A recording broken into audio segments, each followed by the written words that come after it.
Stop searching for your passion and do this instead. Passion is a burning human soul. The spark that forms when two sticks brush against one another is the fundamental component of passion. That is the instant when your heart feels warm and purposeful, as if it is in the correct place. The problem with passion. But passion is an emotion. It is transient and ephemeral. A passion you have for something today could evaporate into thin air the next day. Every season may bring about a change in your passions, but rather than fostering a freewheeling attitude, tying such an elusive concept to inflexible domains like our jobs, hobbies, or sports is making a lot of us feel inadequate. There are a plethora of celebrities who were in entirely different areas before they rose to fame. Ken Jeong, who played the title role of Dr. Ken, was a full-time physician for many years before deciding to concentrate mostly on humor and acting. All he had wanted as a child was to become a doctor. Research indicates that most people are not satisfied with their jobs. Every day you go to work to get paid, and when you get home, you reflect on what it is that you truly want to be doing with your life. A spreadsheet can be as enjoyable to one person as a root canal for a few hours, but it can be as enjoyable to another as seeing an Oscar-winning film. You discover that these daily tasks are the ingredients for your life and that you can cook a million different dishes with them when you reduce your days, weeks, months, and life to these simple actions. This gives you a great deal more power to take charge of creating a life you can love at least most of the time. To discover your life's purpose, consider the things you already do every day and make a list of the things you would like to do more of and less of. Next, consider how you can make the ones you like bigger and the ones you don't. Here's a straightforward recipe for it. Experiment and try many things. Give up the notion that you can only pursue one interest. Imagine Michael Jordan or Martin Scorsese is sent back in time to a period before basketball and movies. Would they be miserable misfits who blindly roam the world in pursuit of their one genuine passion? Consider your interests more widely. I was a math nerd growing up and I enjoy spending a few hours a day on spreadsheets. Additionally, I enjoy meeting new people and selling. I therefore believe that my only option for happiness after graduating from college would be to work as a banker, dividing my days between Excel and sales meetings. This was not successful. I pursued this career very hard, however, I made poor decisions around timing, beginning in 08, and the wrong path, waiting a few years after graduation to start. I've discovered that, although I still have a strong passion for economics and finance, my true passions are sophisticated conversations, intricate analysis, and the rush of making a deal. There are a million possible ways to do this. Evaluate your day. The writers of the book Designing Your Life lay out an exercise where you list every everyday activity you engage in and rate it according to how much it engages and energizes you.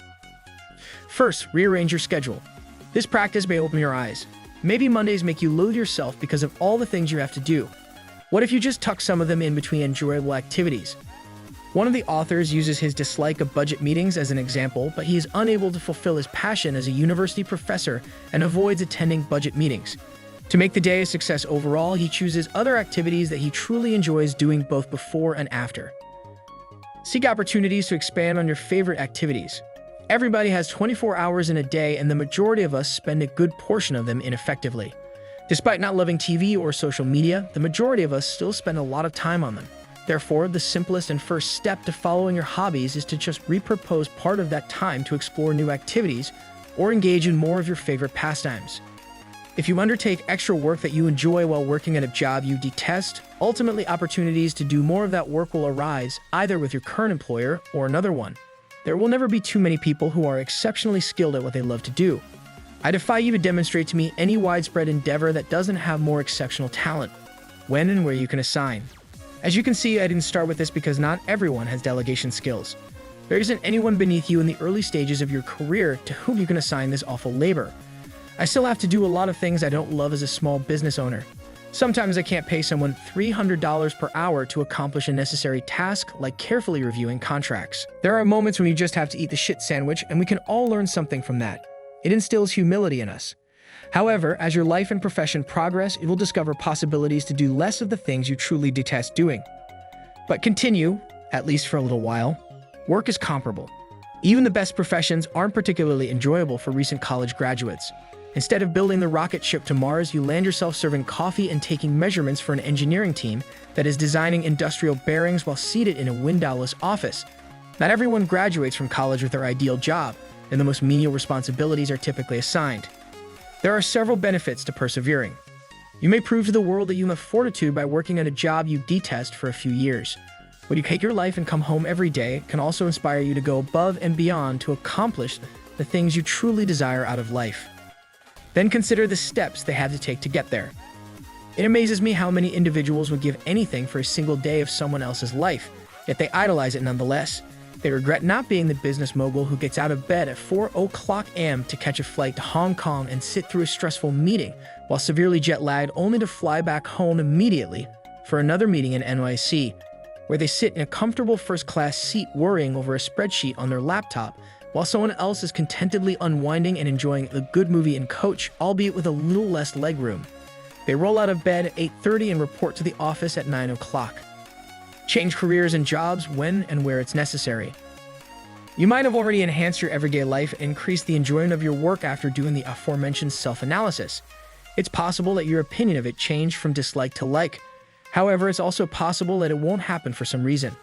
Now that you are more aware of the things you enjoy doing, consider more options for doubling down on these pursuits and expanding your knowledge and expertise in some of your favorite pastimes. You might discover that there are occupations out there that you would enjoy and excel at doing but had never given any thought to. Conduct a large number of interviews. Likely someone else has already accomplished whatever it is you wish to accomplish in life. If you merely ask for guidance, a lot of people will be happy to provide it. Find out about their daily lives and decide if it's something you truly want. If so, ask them for guidance on how to obtain it. Go for it. Lastly, just go for it after you decided what you want. Avoid overanalyzing it. You can do a million different things with your life.